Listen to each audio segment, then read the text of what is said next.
இந்த காதல் கதையை கொஞ்சம் கற்பனை செய்து பாருங்கள்.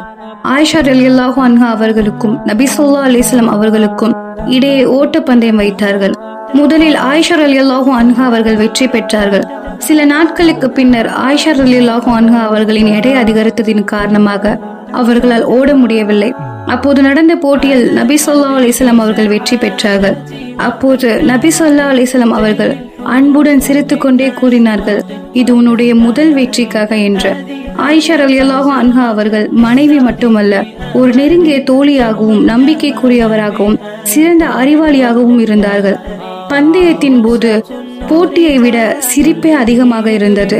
ஆயிஷா ரலியல்லாஹு அன்ஹா அவர்கள் தன் தோளை நபி ஸல்லல்லாஹு அலைஹி வஸல்லம் அவர்களின் மீது சாய்த்துக் கொள்வார்கள். அந்த அமைதியான தருணங்களில் அவர்களுக்கு இடையே மன அமைதியை கண்டார்கள். சோதனை கஷ்டம் வந்த போதும் அவர்களுக்கு இடையான காதல் வலுவடைந்தது.